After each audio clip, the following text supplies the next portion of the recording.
Oh, wait, no. Ooh, how do I minimize this? There we go. All right. Now let me say this again, now that we're recording. And I do want to let you guys know we are recording this meeting. None of the video, just the audio and the slides, of course. But my name is Ethan Knight with National Fellowships and Scholar Programs. And this is the NOAA Hollings Scholarship Workshop. So thank you all for coming. We have a few other people here with us. We've got Dr. Pinkney in the back here, who is one of our Hollings advisors. We also have my colleague, Kendall Cartali, who is another National Fellowships coordinator. We've got Ben Hurley, who's one of our fellowship peer mentors, and Jen Best is out in the hall, who checked you in. She's the director of National Fellowships. So this is us. And sort of without further ado, we will jump right into the NOAA Hollings workshop. So, again, here's our introductory material. Again, my name is Ethan Knight. Our other Hollings advisor is Dr. John Ferry. His information and Dr. Pinkney's information are on the competition timelines that I handed out to you all. So that's available for you there. And please do utilize our excellent faculty members. Their expertise is here to be shared. So that's that. So the first question, since all of you are sophomores, is what is a national fellowship? This might be the first time you guys have encountered national fellowships. So national fellowships, importantly, are merit-based, right? They are generally presented to you, right? Not to the university that then disperses it to you, right? They're sent right exactly to you from outside of the university. So again, not university funding, right? These are portable financial awards given to students nationwide, right? Hence national. And again, these things, national fellowships are designed for undergraduates and graduate students to help you study or have experiences across all disciplines. So we'll learn a little bit more again about the NOAA Hollings today, and you'll see all these factors in the flesh, I guess. So NOAA Hollings itself, and we've got the website there for you, but if you Google NOAA, you'll be able to pull it right up. For the NOAA Hollings to be eligible, right, you need to be a sophomore. So all of you are sophomores, I hope. And that's determined by intended date of graduation, right? So if you have a lot of advanced placement credits and technically might be a junior on your transcript, that's okay, right? They determine who is a sophomore by the year you plan to graduate. So that's the first thing, right? The NOAA Hollings scholarship is really designed for students whose goals, career and academic, align with NOAA's mission. And the easiest way to remember NOAA's mission are three words: science, service, and stewardship, right? So 3 S's. In terms of what makes you eligible for the NOAA Hollings scholarship, it's great if you have previous research experience here on campus or otherwise, but it's okay if you don't. That's totally fine. It's not always required of every program. In terms of deadlines, right, which I'm sure you guys are all concerned about, right? We have a campus pre-application that's due December 2nd. So you have a good bit of time to get started and be thinking about and working on your applications. But the national deadline is January 31st of next year. And again, if you're not familiar with the NOAA Hollings Scholarship, if this is the first time you're hearing about it, it offers $19,000 over 2 years, plus a funded summer internship with the National Oceanic and Atmospheric Administration. So that's a quick overview of the NOAA Hollings Scholarship itself, and we'll talk a little more specifically about these aspects as we continue forward. So the first thing I really want to highlight is the NOAA Hollings Scholarship. One of the biggest factors that they consider when they look at your application is your alignment with NOAA's mission. This is really, really, really crucial as you put your materials together. As I mentioned before, their overall mission is summarized into those three words: science, service, and stewardship. I'm sorry, I'm tripping over my words today. But even though that's their overall mission, the individual sort of aspects of NOAA, right, have their own more detailed specific missions, right? You can find that on the website. And we'll talk a little bit about that going forward as well. But keep in mind those three aspects: science, service, and stewardship, and how the things you've done over the last couple of years and what you hope to do, right, how they align, how they connect, how you've demonstrated your commitment to these things. Importantly, you will want to look more deeply into the offices that interest you, right? I suspect that you guys all come from varied majors, varied disciplines, right? So, you want to investigate the aspect of NOAA, the office of NOAA that is most connected to what you're interested in. And there you can find, more specific information about their missions. You also might think about taking a look on their websites, right, for things like their annual reports to help see what they've emphasized over the last few years.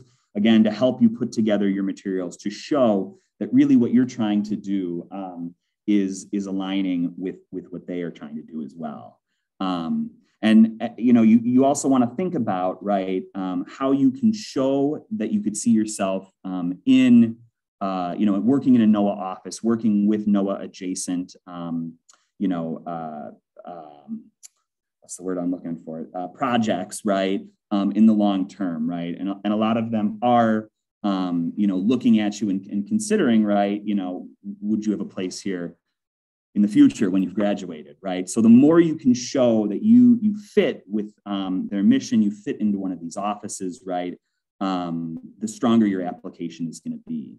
And then finally, right, you want to think about not only what NOAA can do to advance your career, right, which is an important aspect of this scholarship, right, but you also want to think about what you bring to the table, what's unique about you, right? What can you bring to them that you can highlight that makes you a good fit.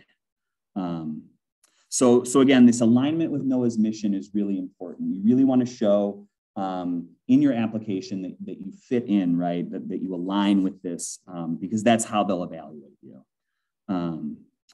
So in terms of the application itself, what does the application look like, right? And so it's made up of a couple of different things, right? The first is biographical information, which you might have expected, right? The next thing you'll need is an official transcript. And I want to make a note here about your sophomore status. Again, if some of you might have a lot of extra credit hours, right? Advanced placement credit hours, things like that from high school. So if you're concerned, right, about making sure that NOAA knows that you are a sophomore, you indeed will graduate, in 3 more years, or 2 more years, that is, excuse me, we can help arrange for you to get a letter that says you are indeed a sophomore. Go ahead.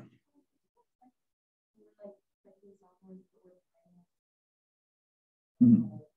Yeah, so if you're planning on graduating maybe at the end of next year, NOAA would think of you as a junior. Yeah. So I'm sorry if that's your situation. They'll also look for, or they ask for a list of your research experiences, right? They want to know what research you've been involved in. They also, again, of course, are interested in awards, activities, volunteer work, right? And like I said, looking at the last slide, you really want to think about how your activities, how your research experiences, how all of these things demonstrate your commitment to science, service, and stewardship, right? You'll also need 2 letters of recommendation. These should focus on your courses, the courses you've taken here at South Carolina, as well as your research, right? And one of these letter writers needs to come from an academic mentor, from a professor who's had you in class. The other one can be perhaps related to maybe some of your volunteer work or your activities, right? But you really want to focus these academically. That's what they're looking for. from your letter writers. And then finally, you'll have a 2 to 3 page essay, and you probably won't be surprised to hear that it's about how you and your goals align with those of NOAA, right? So if I haven't emphasized those 3 wonderful words, science, stewardship, and service, you'll hear it again probably 3 more times. So that's sort of what the application itself looks like and what you can expect to put together for it. Now we've reached the fun part of the presentation, our fellowship peer mentors. And if you take a look, we've got a whole bunch of fellowship peer mentors this year who are NOAA Hollings scholars. And we even have a couple of them here in the room today. We've got Ben Hurley over here, and we have Harrison Bench over here as well.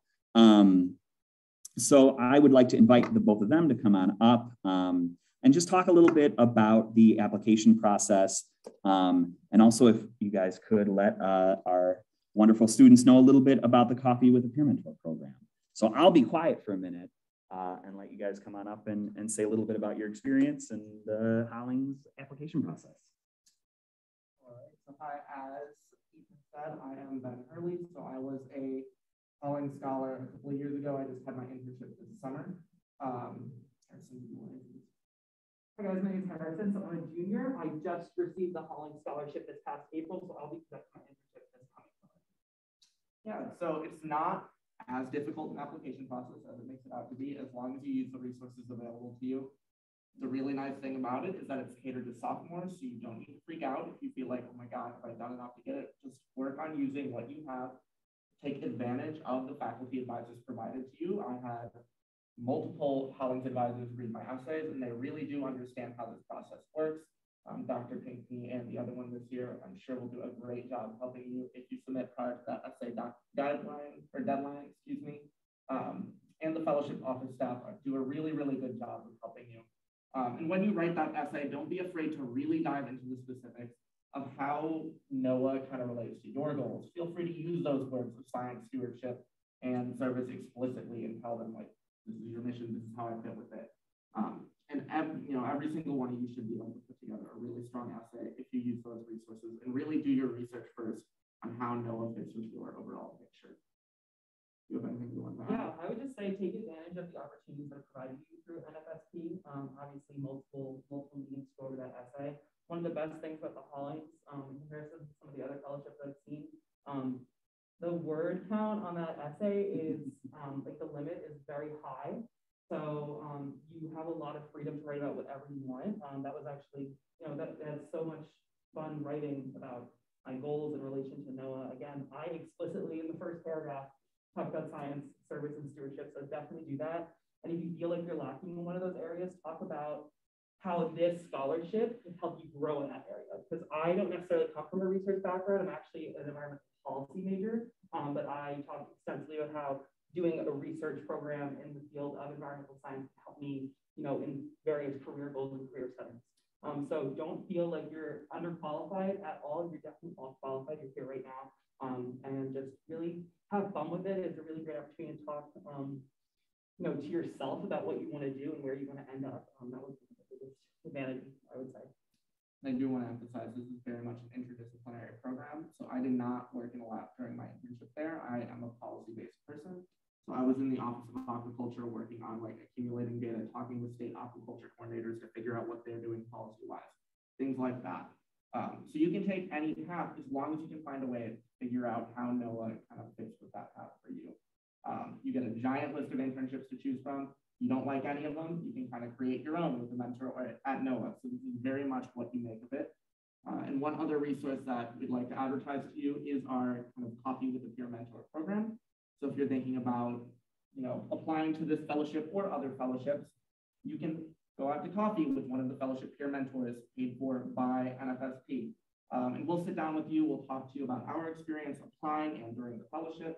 We can answer any basic questions that you have and kind of just give you a general feel for how it works. So it's a really great program they have to offer, and we love when people take advantage of it. Awesome. Harrison, do you think you could say a little bit just about selecting your internship as well? Sure. So I'm under a lot of stress right now. The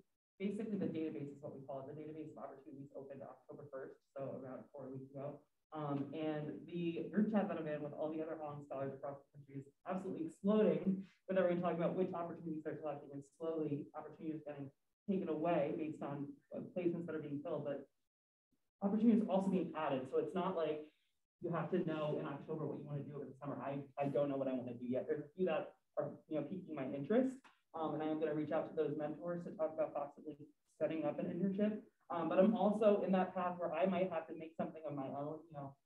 I do not want to be in a lab-based setting for a whole summer. That's not where I thrive.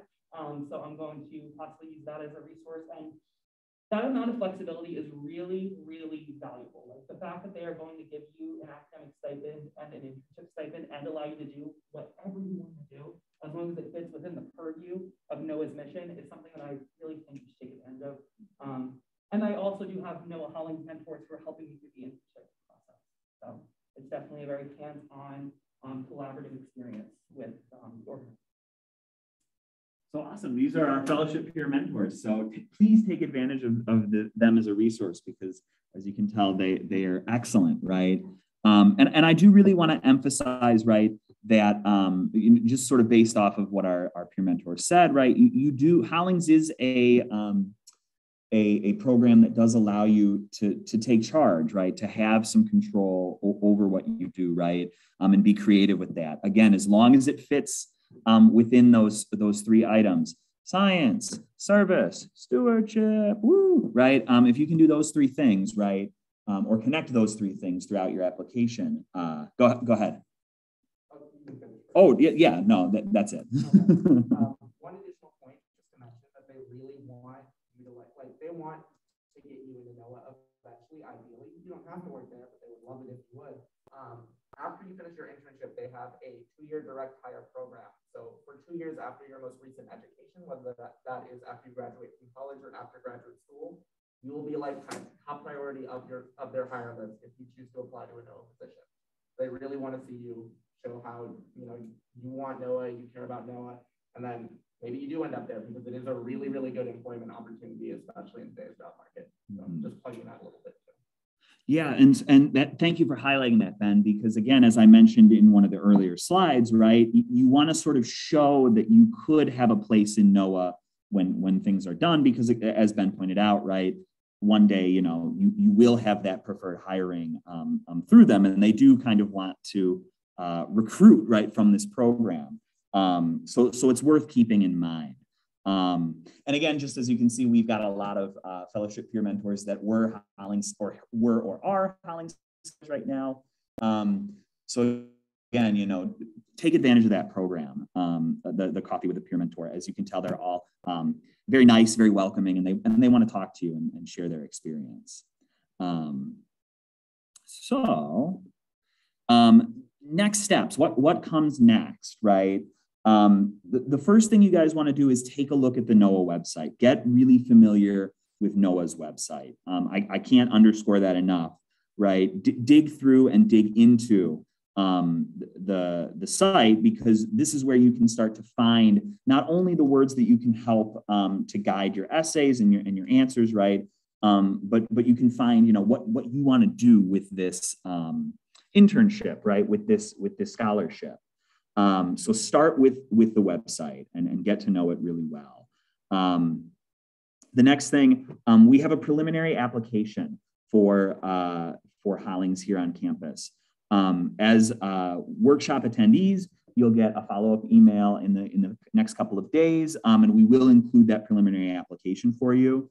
But go ahead and start taking a look at that and filling that out, right? That'll help us help you throughout this application process. And it's not terribly involved. It's not something that's going to take you hours and hours to fill out, right? So keep your eyes open for that email and keep that preliminary application on your radar. We will also give you access to our Blackboard organization, which contains a bunch of helpful resources, most importantly, previous winning applications, right? So we've got anonymized applications from the last few years that you guys can take a look at as you put your essays and applications together. I will give you one word of caution, though, because again, you'll have access to this here in the next day or two. Start your essays just have a draft of your essays first before you take a look at what other people have done. Just from sort of a writing perspective, right? NOAA is really interested in what you bring, right? In your unique approach, right? Again, that's why I mentioned a few slides back, you want to think about what you bring to the organization too, not just what they can do for you. So I would suggest, you guys have a draft of your essay, have looked at the applications before you jump in, look at the application itself before you look at previous winning applications. Once you've taken a look at what we've got on Blackboard, if you find that maybe your discipline isn't represented, or you just want to take a look at some more examples, we also have a lot more winning applications that are in physical hard copy up in our office. And we're on the 3rd floor of Desessar College, right off the Horseshoe. So you guys are welcome to come up there too, really at any point, and take a look at what we've got in our resource room. So please do take advantage of those essays, those resources, because they are really helpful. So that's available there for you too. The next thing you'll want to do is make an appointment with one of us, right? We'd really like to talk to you guys about the process, help you put your application materials together, right? And importantly, take a look at your essays. That's a big part of the process, is having us, help you guys polish those up. So, don't be afraid to reach out really at any point during the application process. You've got a couple of months from now. Take advantage of that time, right? And start early. So again, go to, you can make an appointment with us on Navigate, just like you would with any other advisor. We're under involvement and engagement, and then National Fellowships Advising. And again, I'm Ethan Knight, so I'm the point person for Hollings, but we all are cross-trained, right? And we're happy to talk to you about your application and read drafts and things like that. Then the next thing you'll want to do, of course, is to start actually drafting your application. And it's okay to get started on that early, right? So, go ahead and make your account right on the NOAA website, and take a look at what that application looks like, and don't be afraid to get started. Letters of recommendation, right, as well. One of the things that we'll talk about when you make a meeting with one of our National Fellowships advisors, the first thing I ask is who your recommender is going to be, who are you thinking about, right? So start thinking about who those people are going to be, who you're going to talk to, and you definitely want to reach out to them before the end of the semester. Again, the final deadline is in January, right? Don't wait until January to ask for letters of recommendation, right? You can ask for those early with a capital E.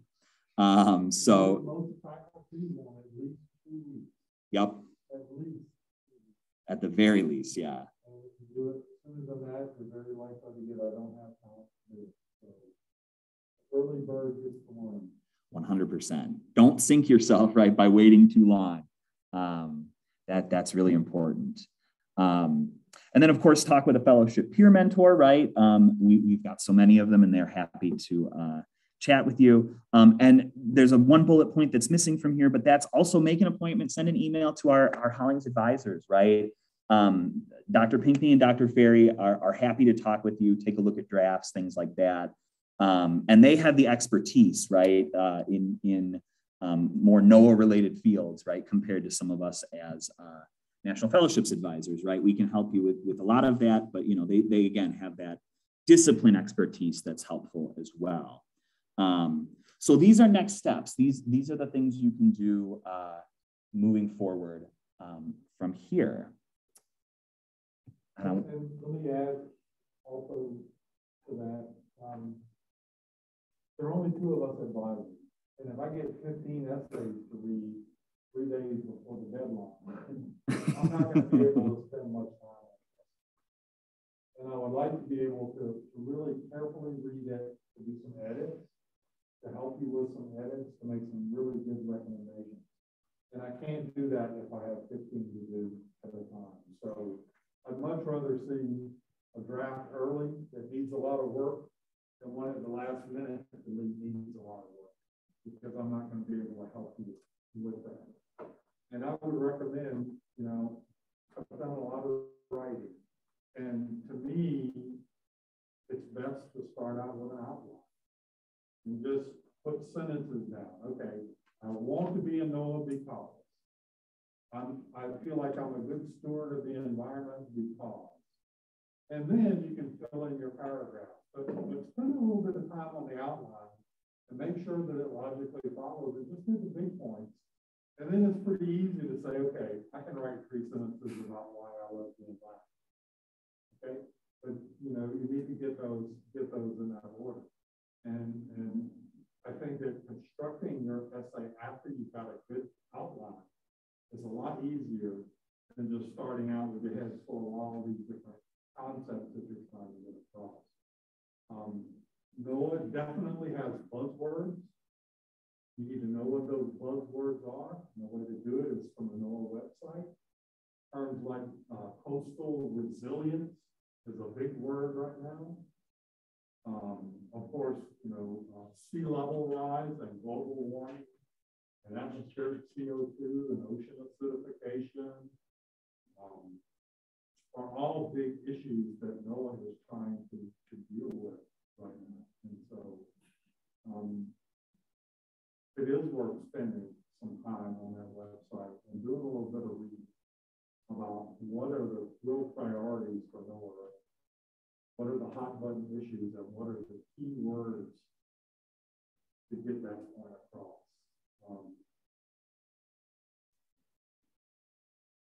Let's see what else to divide some you know, start early. Don't dilly-dally around. You know, as I call it, the sheet music, the stuff that's easy to do. Go ahead and get that out of the way. Mm-hmm. You know, get your application started. Go ahead and get your transcripts and all of that lined up so that you can really spend your time focusing on that essay.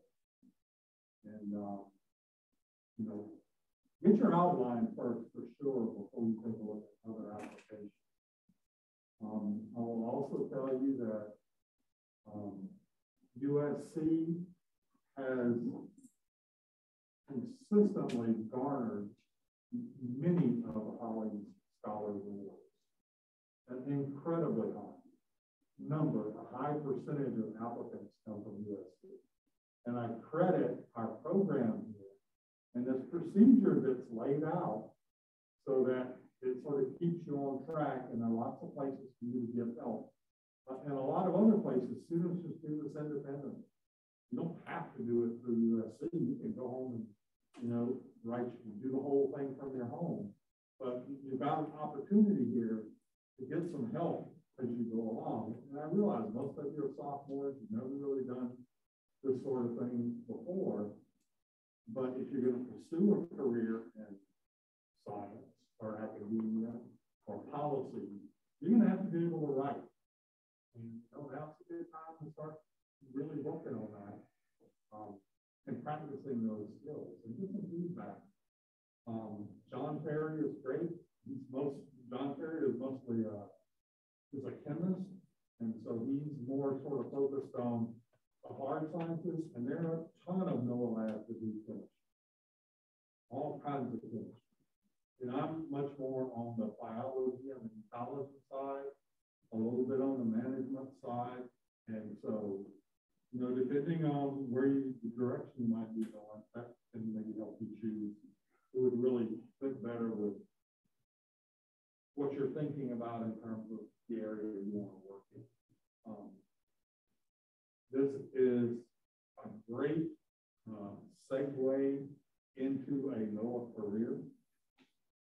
NOAA has a lot of Hollings scholars that are working for them. Because it's a great program for them. They get to bring you in, try you out. If you're no good, they won't offer you a job. If you're really good, they try to find a place for you because, you know, as I say, good help is hard to find.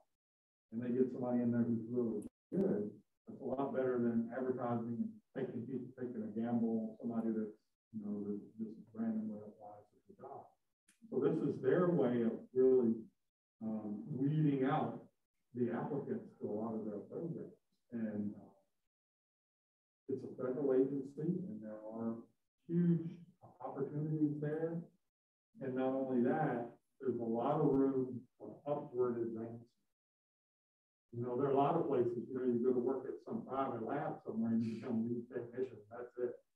You opt out. But in NOAA, I mean, you can go from a lab technician all the way up to, you know, head of a division in NOAA because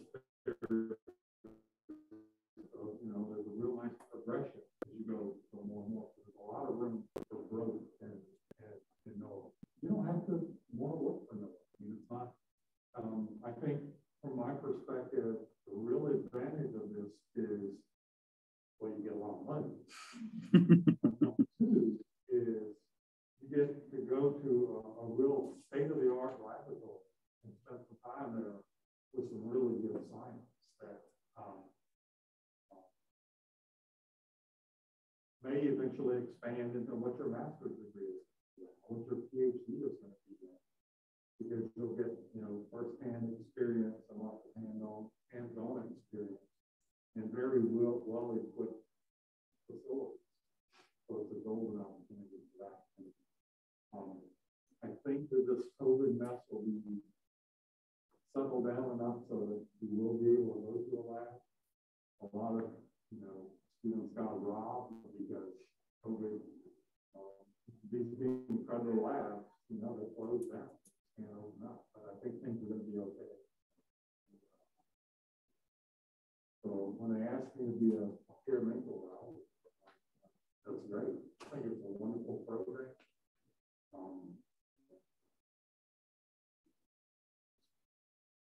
You know, we'll be here to help you if I can, but I can't help everybody.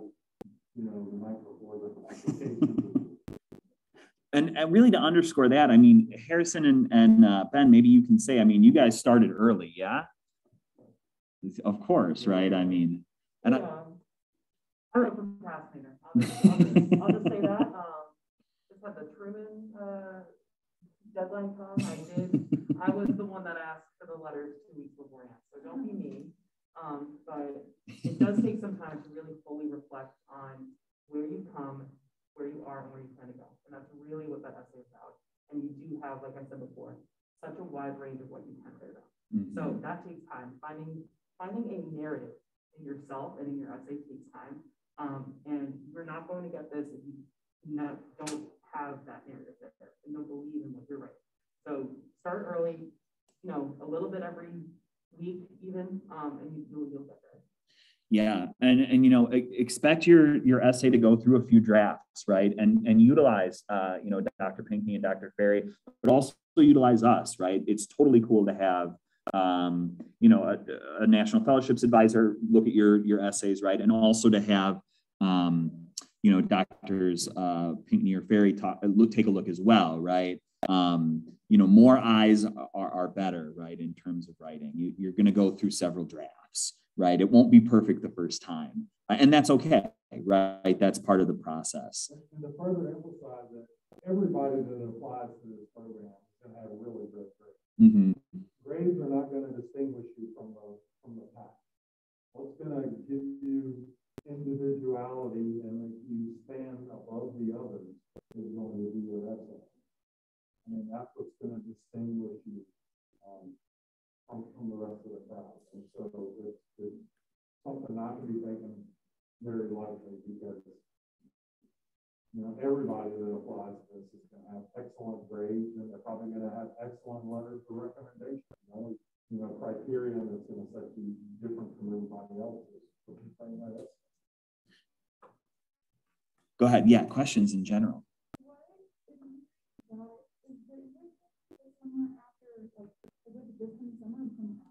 So it would be the summer after that. So Harrison, right, was one of our scholars from last year.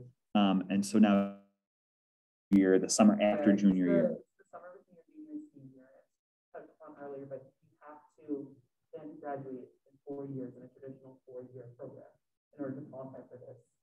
And then if you end up not getting this and wanting, you decide you want to graduate in 3 years time, but if you get this, you have to be a conventional 4-year student. But I would say that the advantages academic support for graduate studies. And I think that just really helps. And really to further underscore both what Harrison and Dr. Pinckney said, right? Don't underestimate the networking power, right? Not only is it that you get to work and make those connections at NOAA, right? But you know, Harrison demonstrated this for us just a little bit earlier when he was talking about sending text messages to his cohort of Hollings scholars, right? These are other people who are going to be doing the same kind of work you're doing, right? And so to have those connections not only with your peers, but with you know, leading scientists and things like that, right? It's really invaluable. So oh no, go ahead, yeah. I do know how to have this weather resources, obviously, and you know, I don't particularly plan on working for NOAA. Obviously, this summer could change that, but you know, NOAA or not, I'm always going to have this weather resources. We're going to end up at different places around the country to be really helpful with graduate degree programs or other facets of federal government or research work to do with it. I'm now applying to policy-based graduate programs, and I have a letter of recommendation from a policymaker at a federal organization because of this. So it's a great networking opportunity. Yeah. Other questions? Other general questions? Go ahead. For the letters of recommendation, does NOAA provide some sort of like handout for letter writers? Yeah, so I don't think that NOAA themselves necessarily has that, but we have resources at National Fellowships and Scholar Programs that we can share with you about letter writers and that you can share with letter writers as well. But just you know, a tip for really anytime you ask for a letter of recommendation too, right? The more materials you can share with your letter writer, the better, right? So if you can share with them your essay, you know, if you can share with them your resume, if you can tell them a little bit about, you know, what you're looking at in terms of NOAA, right? All of those things are going to help them write a stronger letter for you. You know, all that context is really helpful, especially because, you know, you guys are all sophomores, you know, and you've had 2 years of COVID, right, while you've been at school, and making those connections can be a little harder when things are more virtual, right? So the more information you can share with your letter writers, right, the more they can, you know, put you in context, right, with your peers, and they can help, you know, emphasize what's important and what is connected, right, to your application. The more you sort of keep in contact with them, right, and also share your essay drafts with your letter writers. They're a resource too. Don't forget about them, right? And choose them very carefully because you want someone that can write about you and what your potential is as a scientist, what your work ethic is, what your lifetime goals are, how trustworthy are you, those sorts of things. I get all sorts of people wanting me to write letters because they took my class. And I don't even, they cited my class, made an A of my course. I mean, what can I say about it? I mean, they did good in my class. I mean, that's not a very useful letter of recommendation. I'd much rather read one from somebody that's, you know, not some world famous scientist, but somebody who actually knows you and can speak to your personality and how they think you would fit into, you know, the role that you see yourself going into. So choose those very carefully. That's why it's so important if you're not working with a faculty member outside of the classroom, you need to. If not now, you're going to need it if you want to go to graduate school somewhere. But you need that experience with a faculty member other than just taking that class. And I know some of you do that, but if you're not doing it, find somebody that after a couple of years can say, yes, I know this person.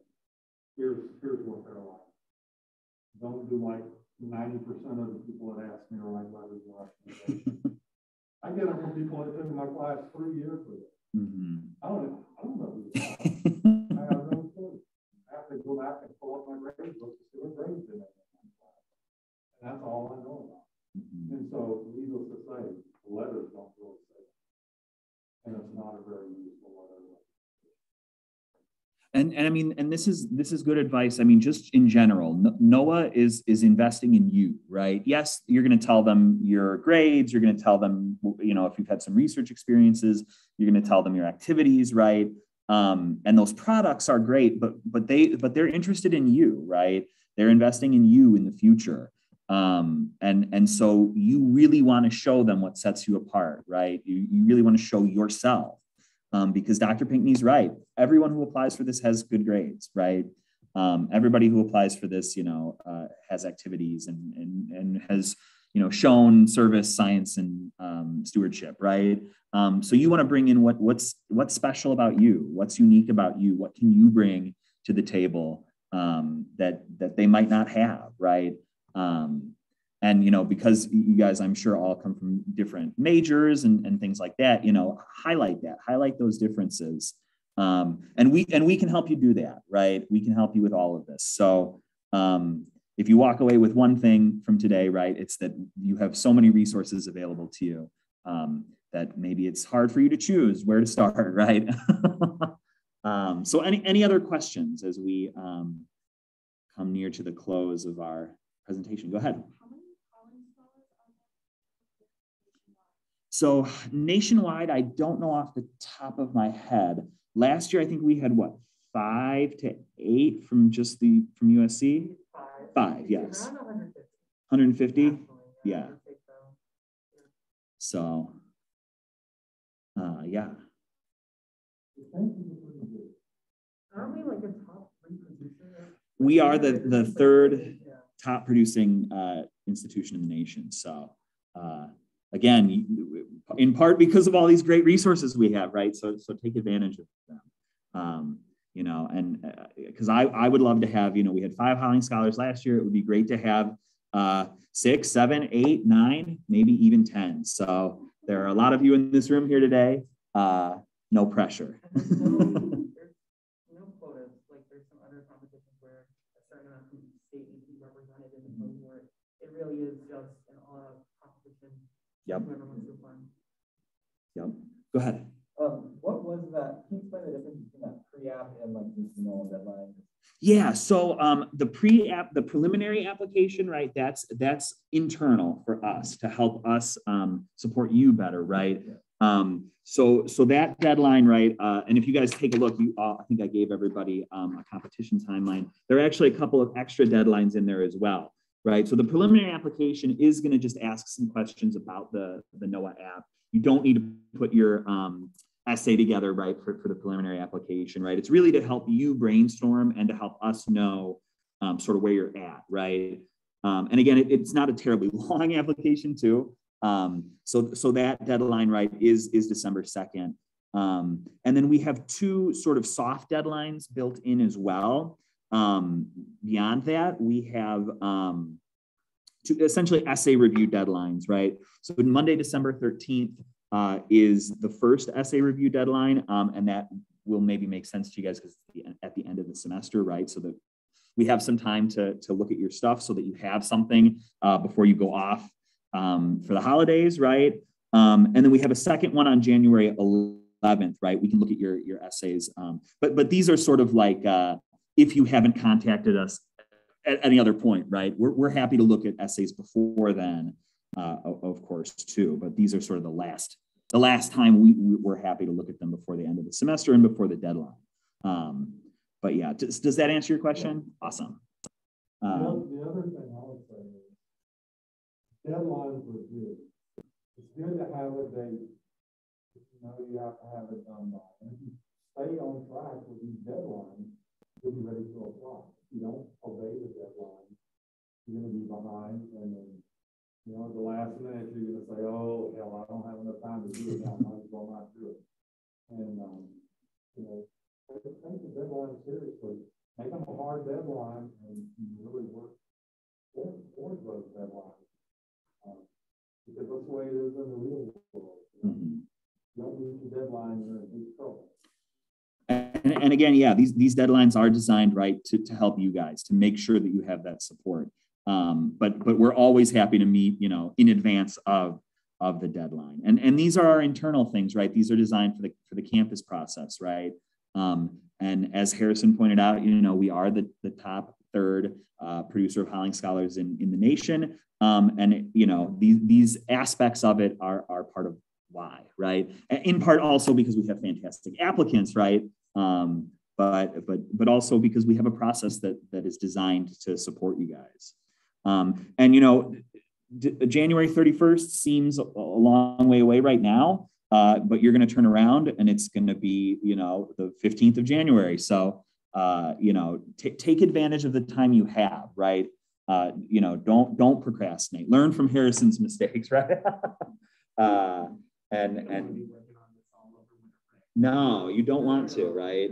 You want to have fun while you're home or wherever you end up going, right? Any other questions? Anything else? Okay, go ahead. Yeah. So in regards to that, like full achievement, like would it be a recommendation from what I gather? I mean, a recommendation for you guys when you're looking for recommendation letters to get someone that even if you're weighing between someone that you know you took a good class with that technically applies more NOAA stuff versus someone that might not be as much to what you'd be going to NOAA for, but knows you better and knows like work ethic, would you, I assume, lean to the latter? You know, it is kind of a very individualized approach, right? So I don't want to necessarily say, you know, go for the person who knows you better. It kind of depends on your situation, right? So the easy answer is yes, the person who knows you better is going to be a better letter writer. But that's part of the reason, right, why we want you guys to come in and talk to us, because we can really weigh that, you know, specifically for you, right, and your situation.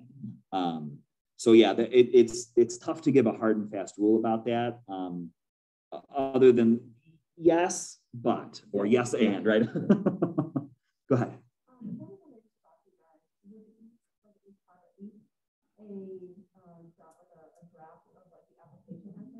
It helps, but you certainly don't need to.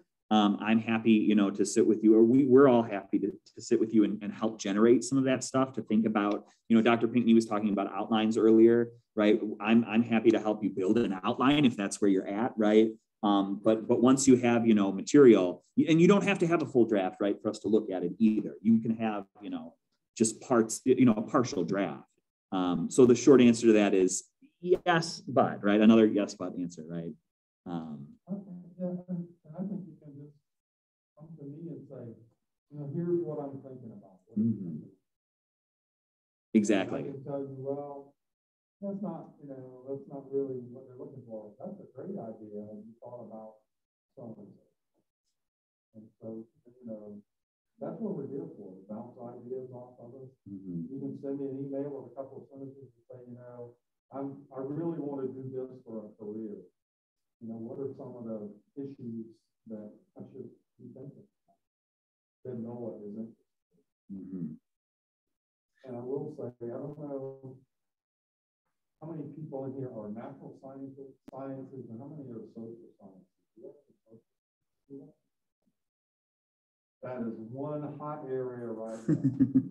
Okay, it's the interface between social biology and natural science. And NOAA is extremely interested in that. It's like how the environment impacts humans and how humans are impacting the environment.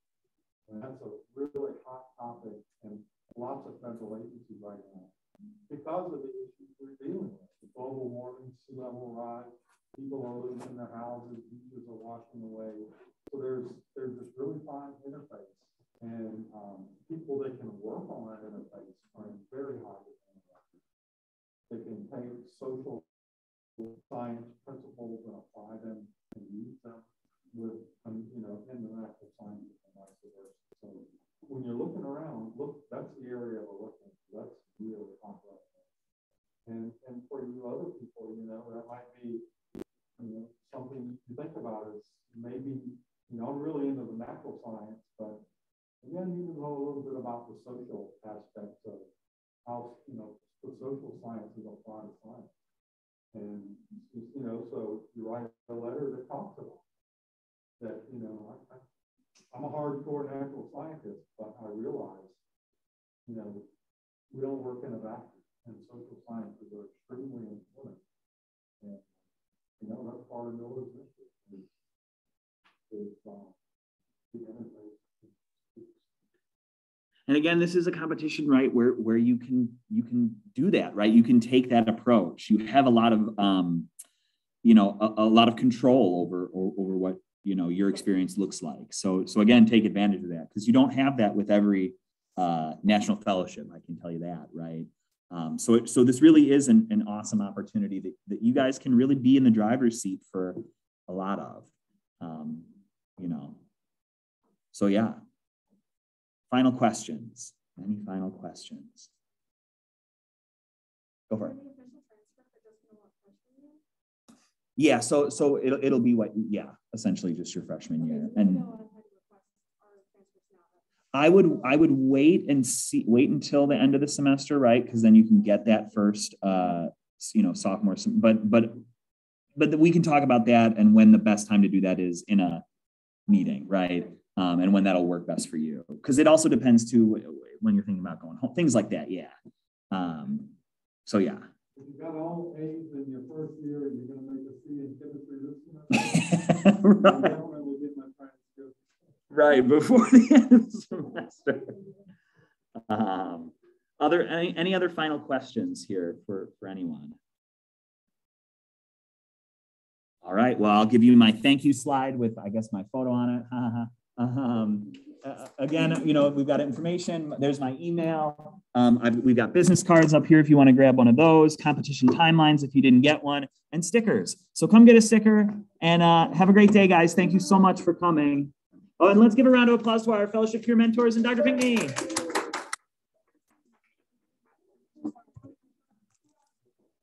Let's see.